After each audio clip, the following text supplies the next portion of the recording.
shuffling madness of the locomotive breath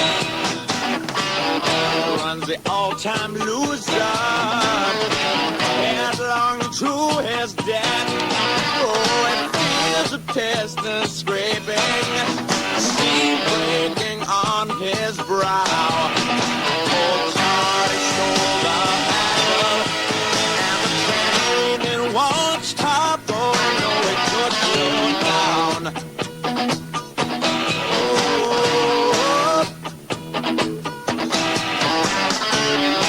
Sees his children jumping off stations one by one. His woman and his best friend in bed and having fun. Oh, he's calling down the corridor on his hands and knees. Oh, Charlie stole the handle, and the train it won't stop going. No, it could slow down.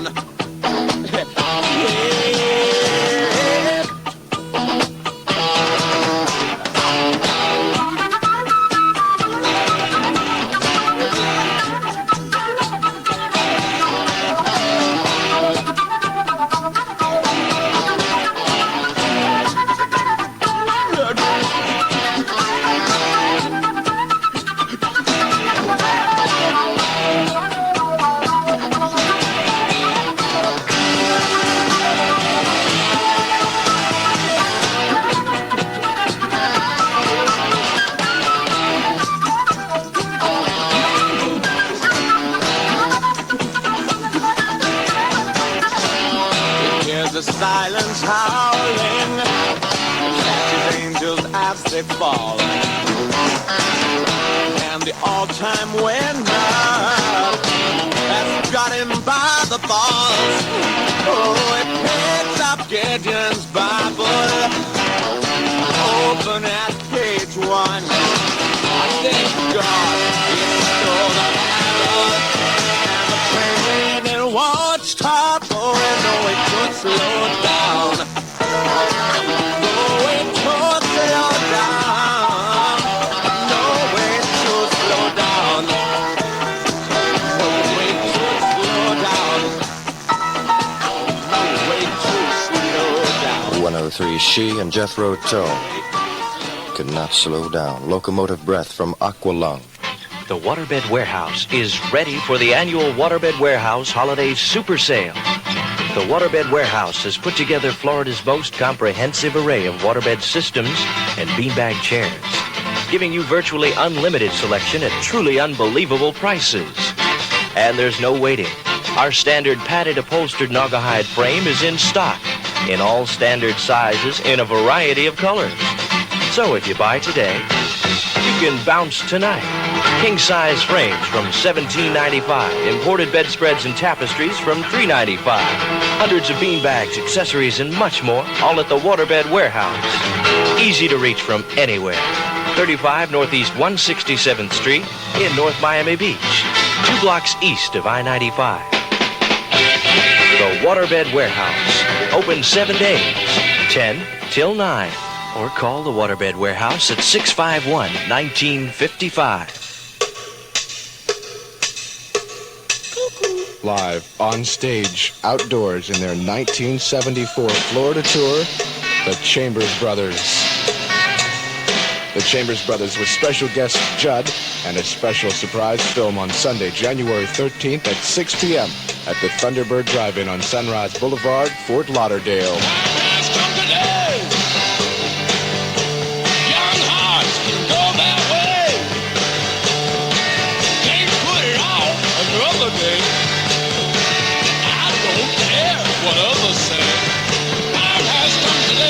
Don't miss the Chambers Brothers. Tickets are just $2 advance and are limited. Get your tickets now at Jeans Etc. North Palm Beach, Sid's East and West, all 5 joint boutiques, Coral Springs Record and Tape, and the Thunderbird Drive-In box office.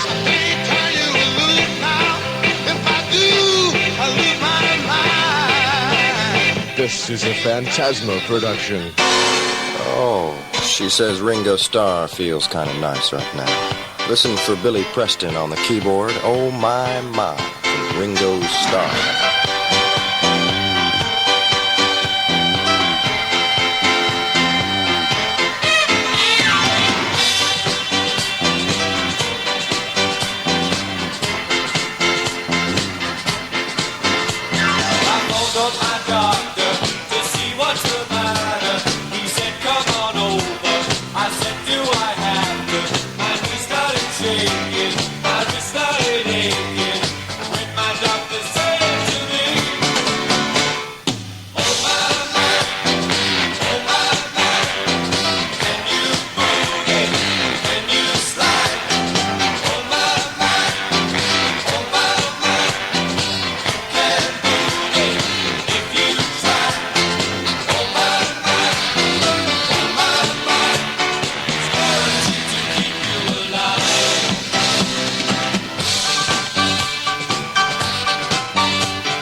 prove I'm right.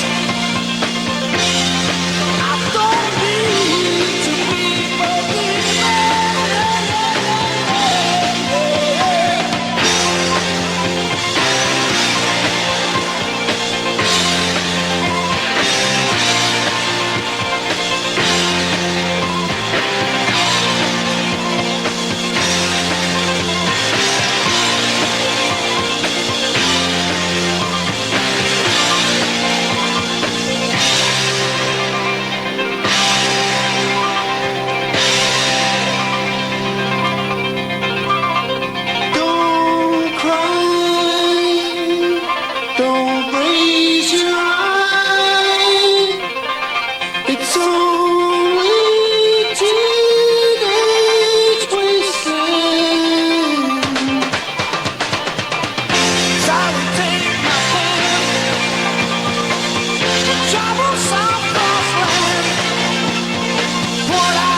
Baba O'Reilly by The Who, from Who's Next, brings us to 5:54 on a Thursday afternoon. How you doing, anyway? She says Miami's Museum of Science Space Transit Planetarium is now showing a new show. It's called Killer Comet and Things That Go Bump in the Night. You can call for show times at 854-4242, 854-4242. This is Cory James. I'll leave you to Mark Shore coming up at 6 with information, followed by Keith Allen's music through the night. Next on She, musically speaking, America's Green Monkey. Money talks and nobody walks at Polling Stereo, 109 East Sunrise Boulevard, across from Fort Lauderdale Lincoln Mercury. Polling Stereo is going discount. Get the stereo you want at the price you need. Money talks and nobody walks on brand names like Akai, Marantz, Jensen, Nyko, Hitachi, Dual, Gerard, Kenwood, JVC, Sanyo, Coral, Panasonic, Shure, Pickering, Empire, and many more. 4-channel, 2-channel for car or home. Go to Polling Stereo and get the best stereo for less. Polling Stereo, where money talks and nobody walks. Several new shipments of turntables, receivers, and speakers are now on display and ready for you to deal on.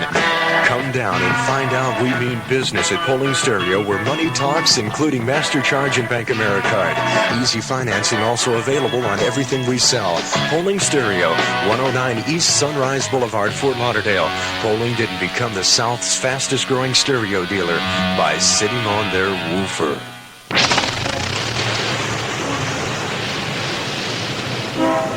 Kid, you're gonna be a driver and a half. But of course, you'll learn from the master. One more thing, though, Hank. Yeah, kid? Where does a pro stop for lunch? Well, if you're like me, kid, you want a nice, big sandwich. So where do we stop? So look for the Golden Arches. If you've got a big hunger, McDonald's has the big sandwich. A sandwich you can really sink your teeth into. We start with a quarter pound of 100% beef. Hook it up just right, add ketchup, mustard, pickles, and onions, and serve it up on a toasted sesame seed bun. McDonald's quarter pounder and quarter pounder with cheese. The sandwich where the meat really takes over. Kid, this is a sandwich and a half. You deserve a break today, so get up and get away to McDonald's, to McDonald's.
Participation today and taking the time.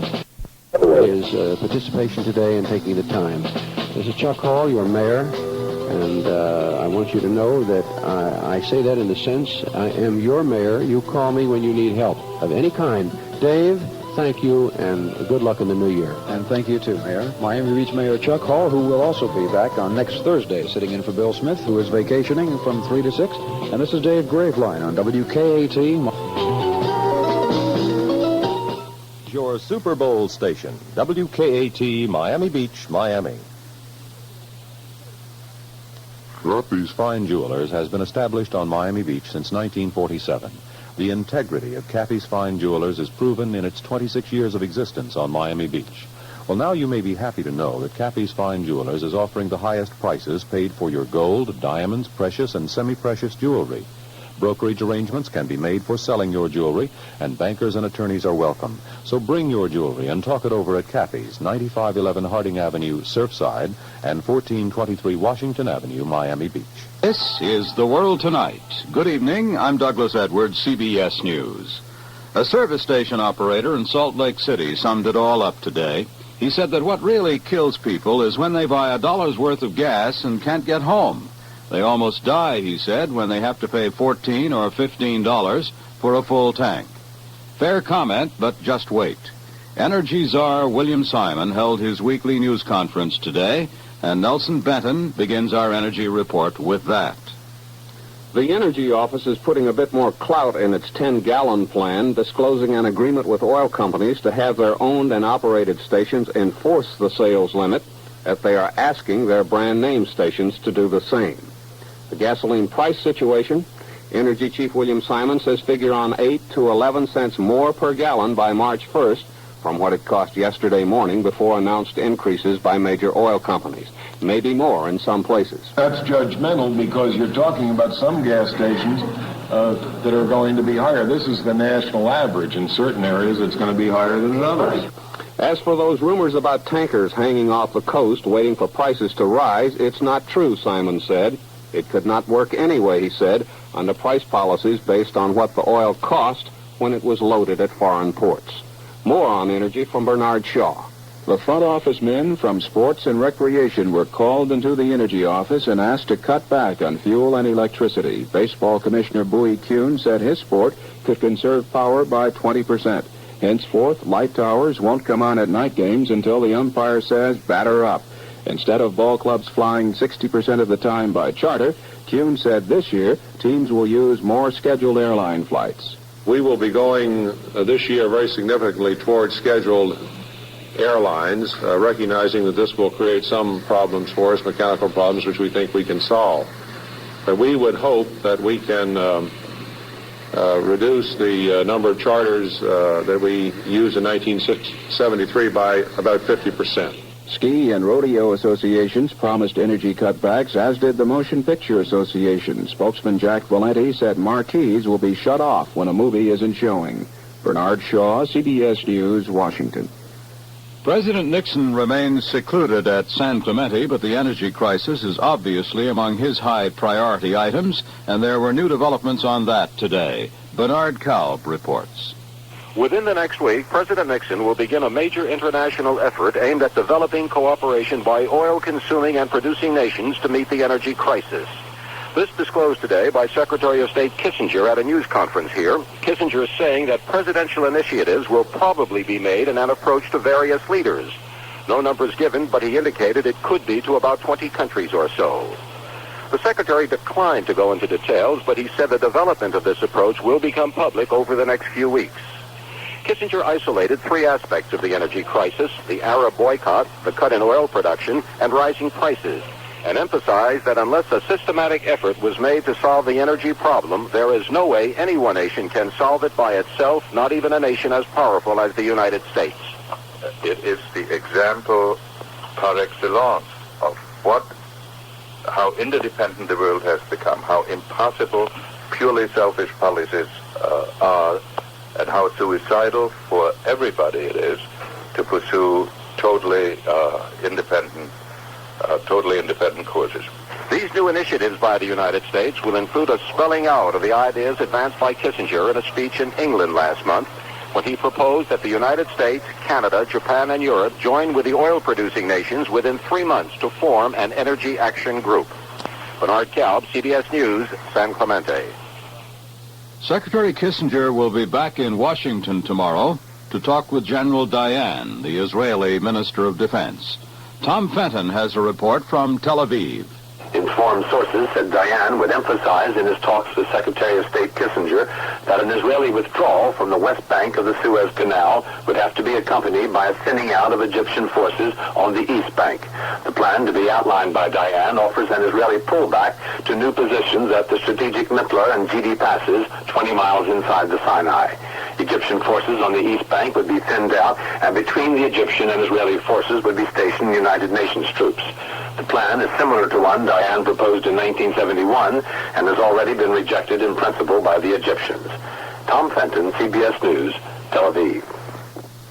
Police ordered a bomb alert throughout the British Isles today after 2 bombs exploded in the industrial city of Birmingham. No one was hurt, but it's the first time the Irish Republican Army has taken its current bombing campaign outside London. The Republic of Ireland took some strong action today against the IRA. Sean Dignan has that story from Dublin. At least 15 suspected IRA gunmen are being held here following a big police roundup concentrated mainly along the border between the Republic and Northern Ireland. It was one of the biggest anti-IRA operations mounted south of the border since the northern crisis began. The main raid was on an IRA stronghold in County Donegal, but here a provisional IRA leader, Martin McGuinness, one of the most wanted men in the north, managed to avoid the police net and escaped into the surrounding hills. The raids are seen here as an attempt by the Dublin government to strengthen the position of Northern Ireland's new leader, Brian Faulkner, whose policies many Northern loyalists now feel could lead them into a united Ireland. The Prime Minister of the Republic, Liam Cosgrave, has publicly pledged his support for Mr. Faulkner's new administration, and today's arrest may help Mr. Faulkner survive what's believed to be the greatest ever challenge to his leadership from within his own unionist party. This is Sean Dignan for CBS News in Dublin. In Southeast Asia, Cambodian insurgents have fired rockets into Phnom Penh on 7 of the past 12 days. And the latest attack reportedly killed 8 people and wounded 37 others. There's the usual speculation that this is the prelude to a serious attempt to take Phnom Penh, but most observers seem to take it as the standard harassment. Although he had reservations about it, President Nixon has signed the bill increasing Social Security benefits by 11% this year. The increase affects about 30 million people, but it will be financed by an increase in payroll taxes. The Justice Department has announced that William Saxby will be sworn in as Attorney General tomorrow afternoon. In an interview with the United Press, Saxby said he established only one condition when he accepted the nomination from President Nixon, that he'd be able to talk to the president when he needs to. Saxby said he doesn't see any problem in that. Saxby said that he'll run the Justice Department like a good law office. The Wall Street Report in a moment. Subaru, it saves you money. Subaru, it saves you gas. Subaru has front-wheel drive, and Subaru, it's built to last. It's got a quadrizonal engine, handles easy too. We could sell it on gas mileage alone, but you get more car with a Subaru. If you want to keep going these days, you've got to have a car that makes every gallon of gasoline count. That's where Subaru comes in. Every Subaru delivers around 25 miles to the gallon. On regular, around 25 miles per gallon. That means on a Subaru two-door sedan, one tank full of gas will keep you going for around 300 miles. Around 300 miles without spending one more cent for one more gallon.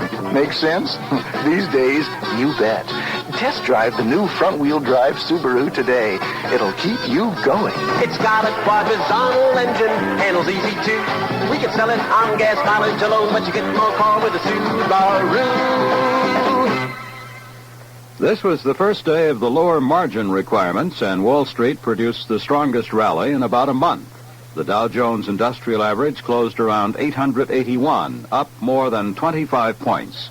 The average price per share was up 81 cents on the New York Exchange, up 34 cents on the American Exchange. And that's the financial side of this world tonight. We have more on the energy crisis now and another news conference. Bruce Morton reports. America is the land of the lone commuter, but the government has launched a campaign to change that, to get people to pool their cars.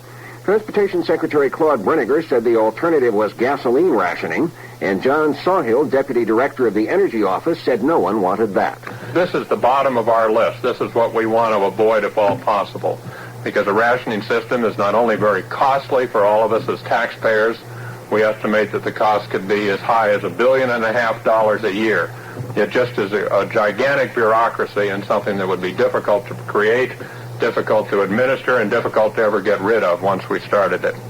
The government is promoting carpooling with more than oratory. It plans 9 regional seminars for local officials on carpooling techniques. The Federal Highway Administration is offering a carpooling computer program. Federal expertise in other areas, studies, for instance, on reserving highway lanes or parking space for carpools is available. So is a federal publicity campaign, and perhaps most important, federal money for local carpool projects. Bruce Morton, CBS News, Washington. The latest now on the Watergate tapes. Daniel Shore reports. Judge John Sirica today started the Senate Watergate Committee down the last lap of its long road to presidential tapes. An act of Congress provided him with the jurisdiction which he previously held was lacking. So today, in a conference in his chambers, Judge Sirica gave committee counsel Samuel Dash until next Monday to file a new brief, and White House counsel Fred Bazar 10 days after that to reply. Whether there'll be a court hearing, he has not yet decided. But then, barring some new issue, the judge is expected to order the release of 5 tapes of President Nixon's talks with John Dean that the committee has been fighting for since last July. Tomorrow is the deadline for the committee's new subpoenas for 481 presidential conversations and bales of documents. Indications are the White House will refuse to comply, and the committee will have to go to court for those. But that will probably be delayed until Judge Sirica rules on the original subpoena. Daniel Shaw, CBS News, Washington.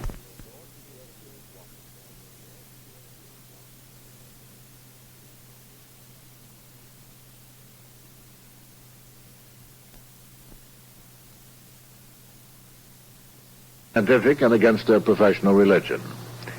Amateurs are entitled to rush in where professionals fear to tread, so we offer free of charge a couple of innovations. First, all legal tenders spent directly by government, local, state, or federal, to be printed in a different color. Red, perhaps, is warning, because it is different. It is generated differently, spent differently, regarded differently, for the reason that everybody's money is nobody's money, and it's so treated. Second, everything, not only wages and salaries, but pensions, insurance, everything to be hinged to the cost of living index. Since the only economic stability possible is the stability of the moving bicycle, we better have everybody climb aboard it. This is Eric Severide in Washington. And that's The World Tonight, Thursday, January 3rd. I'm Douglas Edwards, CBS News.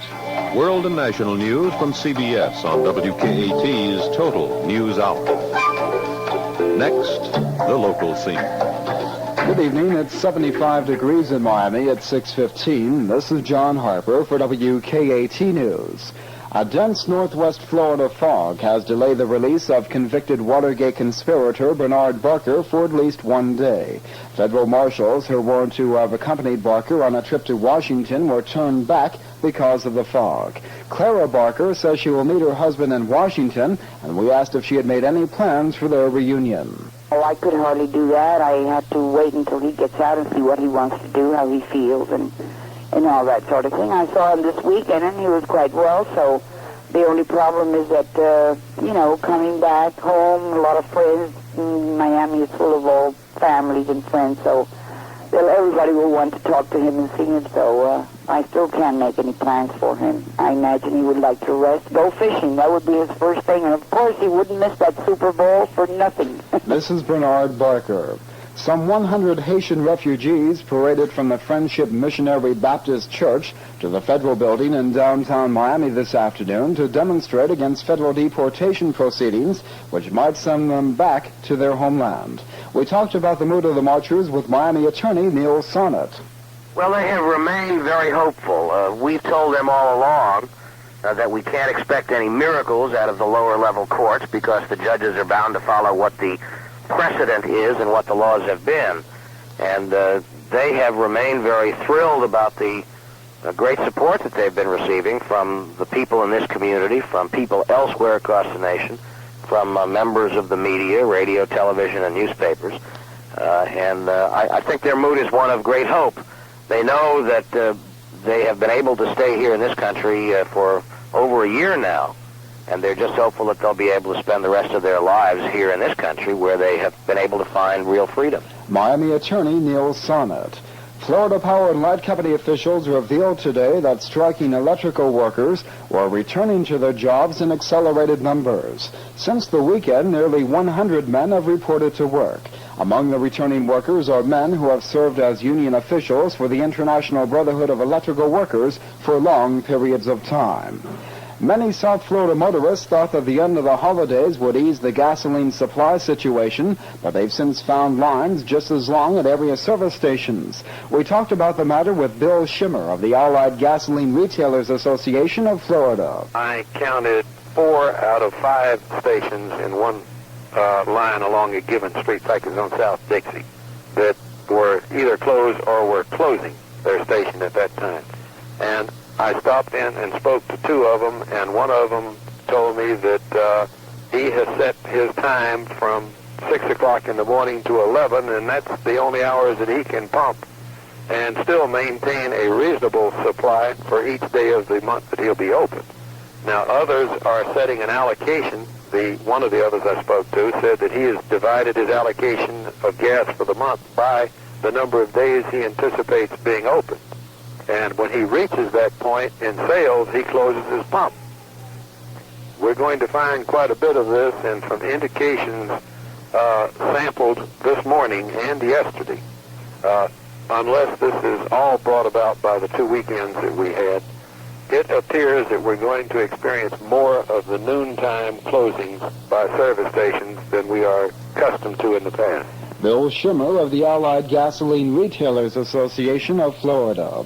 Florida Congressman Bill Gunter, a member of the Science and Energy Committee, says he's proposing a bill which would encourage the research and development of solar energy. I think that the current Arab oil embargo will give us an opportunity, and I hope that we take advantage of it in this country. The opportunity is to press forward on a research and development program to come up with alternative energy sources. We've got to be self-sufficient in this country. We cannot continue to depend on oil and gas for an indefinite future time. Obviously, our own supplies are finite. We're going to run out. And obviously, we cannot continue to look to outside resources for oil and gas. So I'm hopeful that we will embark upon this research and development program to use the sun's rays. Where better than in the Sunshine State to develop solar energy? Florida Congressman Bill Gunter. Miami Beach attorney Ellis Rubin, who also serves as chairman of the Beach Charter Review Board, says he will bring up the gambling issue again at the next meeting of the board. I'm going to propose that there be a public hearing where the public can come to a meeting of the Charter Review Board to express their opinion as to whether or not Miami Beach should encourage the establishment of a state-controlled gambling casino on Miami Beach. I believe that the last time it was brought up, it was defeated because there was an election coming up and too much heat was generated. However, now that election is over, and of course Chuck Hall was re-elected mayor on one of the platform planks that he would encourage a statewide gambling casino here on the beach. I think it's time to bring it up again, and I intend to do so at the next meeting of the Charter Review Board, which will be January 10th at the Miami Beach Public Library at 4 p.m. Miami Beach attorney Ellis Rubin. I'll have a look at South Florida weather right after this. Hello, General Finance. Friendly Bob Adams speaking. Claire Potter calling, Bob. Claire? The people who bought the home in Sunny Valley. Oh, yes. Bob, remember how you said you where the valley gets a lot of rain? Mm-hmm. The valley's getting a lot of rain, Bob. Really? In fact, today, interestingly enough, marks 40 days and 40 nights. That is a lot of rain. Will you guys hold it down? Oh, I'm sorry, Bob, but these carpenters are right on top of me. What are they doing, building an ark? Mrs. Potter? Well, my husband thought it would be smart. You mean he's actually... He's panicking. So we're having a heavy rainy season, but it'll pass, right? Well, it should, yes. Look, will you stop? I don't think we even have enough money to pay you. That's the other thing. Bob, we have to have a loan to finish the thing. Oh, yes. You know, an emergency loan or whatever. Sounds like a transportation loan. Can you help us out, Bob? You can always get a little help from a friend at General Finance. 15 offices in the Miami area. Call friendly Bob Adams to borrow up to $2,500. Call 635-0917. South Florida weather, partly cloudy with wild nights and warm days through Saturday. Highs near 80 and overnight lows in the lower 70s. Winds east to southeast, 15 to occasionally 20 miles per hour, decreasing a little Friday and on Saturday. Small craft condition 1 is in effect. The shower probability for tonight is 20%. Currently at Miami's airport at 75 degrees, on Miami Beach 75, and in Fort Lauderdale and Palm Beach at 74 degrees. This is John Harper at 622 for WKAT News, the talk of Miami. The state and local news on WKAT's Total News Hour. Coming up, the sports with Sonny Hirsch. Good evening. Turning first to baseball, the New York Yankees have had named former Pittsburgh Pirate manager Bill Virdon as their new manager. Virdon was freed by the Pittsburgh Pirates because he wasn't motivating the team. He replaces Dick Williams, who had been hired for the job only 3 weeks ago. Verdon agreed to manage Denver of the American Association at the baseball meetings in Houston a month ago, but the minor league club chose not to stand in his way.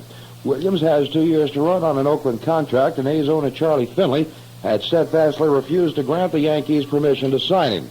But New York did so anyway at $90,000 a year for 3 years. Shortly afterwards, then American League President Joe Cronin ruled that the Yankees had signed Williams illegally. Dick says he will not return to Oakland, technically leaving the A's without a manager. At the same time, Verdon was once Yankee property, but was traded to the St. Louis Cardinals for country slaughter and later played in the outfield for Pittsburgh. The Yankees have named former stars Whitey Ford and Elston Howard, along with Dick Hauser, to Verdon's coaching staff. Elsewhere, Major League Baseball has pledged to cut its energy consumption by at least 25% in the coming season by reducing its use of charter air transportation and electricity use. Commissioner Bowie Kuhn announced a 5-point program following a meeting of federal energy officials with more than 30 members of virtually every sports and recreational group in the country. Kuhn said that in the coming year, the 24 Major League teams plan to reduce charter flights by 1/2 or perhaps more by using regularly scheduled commercial flights when possible. He also said that he wants to lower energy use by 20% in the power consumption of lights before games begin. But he said that he does not see any curtailment in pregame batting or fielding practice. A trial date has been set for Houston Astro outfielder Cesar Cedeno. Cedeno will go on trial in Santo Domingo Monday, January 14th, for involuntary manslaughter in the motel shooting of a woman companion, December 11th. George Sisler, Jr. has been appointed to the official playing rules committee for baseball to succeed the retiring Rosie Ryan. Professional football, the Dolphins continue preparations for Super Bowl VIII. That report with Arthur Michelson. The Miami Dolphins had an offensive day of preparation Thursday as they continue. Separated shoulder. Defensive end Bill Stanfield is listed as probable with a sore rib. Wayne Moore, offensive tackle, has a shoulder problem. He is probable. Offensive guard Larry Little has a leg problem. He is also listed as probable. The Miami Dolphins offensive line will have its work cut out for it when it goes against the Minnesota Vikings defensive line, known throughout the years as the Purple People Eaters. And center Jim Langer, who's an All-Pro this year, talked about the Minnesota Viking defensive line and what he's learned from playing them 3 times in the last 2 years. Well, you have Alan Page and Carl Eller that stand out most in your mind, and then Marshall and Larson are no slouch. You know, they're super athletes and super defensive linemen, and they're just a stingy defense. They're a very physical ball club. Winston's a hard hitter. He almost broke Zonk in half last year, and Siemens, one of the top linebackers in the game today, and they just do an excellent job. They're a fine bunch of guys, too. We know them from the off-season playing basketball with them and everything, so we're really looking forward to playing this game. It's going to be just a pleasure to play Minnesota because they are so good, and I'm really looking forward to it this year. Miami Dolphins All-Pro center Jim Langer, and this report prepared by the Miami Dolphins. Ohio State football coach Woody Hayes says he believes his Rose Bowl champions probably could defeat any Buckeye football team he has ever coached. That includes his unbeaten, untied national champions of 1954 and 1968. New York Times columnist Arthur Daly, the only sports writer to win the Pulitzer Prize, is dead at the age of 69. Coming up next, an opinion on one of the day's vital issues. I'm Joyce Maynard. Just about my most unfavorite question, and one which I encounter with some regularity, is, are you a member of Women's Lib? Now, the first off-putting thing about that question is the use of the term woman's lib, a phrase heard pretty often these days. Shortening liberation to lib carries with it subtle little implications of jokiness and a certain condescension. Woman's lib is the phrase used by beauty pageant contestants discussing the joys of having car doors opened for them. The word used by stand-up comedians and winking male businessmen, never by feminists, particularly in what I prefer to speak of as the women's movement. But returning to this question of, quote, membership in such movements, I bridle again. The question's phrasing suggests to me that the questioner views the women's movement as a kind of club in which one is either a member or something near to an opponent. And if such lines were drawn, I don't know where I would be thought to stand, because while I support the Equal Rights Amendment, I dislike the title Ms. And while I'm against commercials and billboards and children's books depicting woman's role as nothing more than housekeeper and cook, I cannot go along with the feminist view that fairy tales are sexist and should be abolished, or that all novels and movies should portray women in successful, exciting, liberated roles. Art is supposed to deal with life, after all, and in life not all women hold such roles. What will keep me and the movement always somewhat distant from each other is the notion, entertained with deadly earnestness by so many feminists, that the most important thing about a woman is the fact that she's a woman, and that, therefore, everything we do must be connected with feminism. A woman composer must compose feminist songs. A woman who paints must be, in capital letters, a woman painter. Her canvas is filled with raised fists and angry lashings out at housework and men. Mixed in with all this is a harsh, strident, propagandistic, and often bitter tone. I'm thinking in particular of a book just out called The New Woman's Survival Catalog. The level of writing, and in particular the level of illustration in this book, are poor. Its purpose was not to provide great art, of course, but to furnish information. Still, the fact of its messiness serves as an ominous indication of what can happen to the quality of art when it becomes message-driven, cause-obsessed. When women reach that point, when they devote their lives to the business of being oppressed women, then it's clear their femaleness has, in fact, become a handicap, but a self-inflicted one, and one that keeps those women from exploring the many aspects of living that have not a thing to do with what their sex is. I'm Joyce Maynard with Spectrum. 9 personal points of view on Spectrum. Opinions not necessarily those of this station or the CBS radio network. Opinion, another facet of WKAT's Total News Hour. Next, an in-depth report on the nation's business.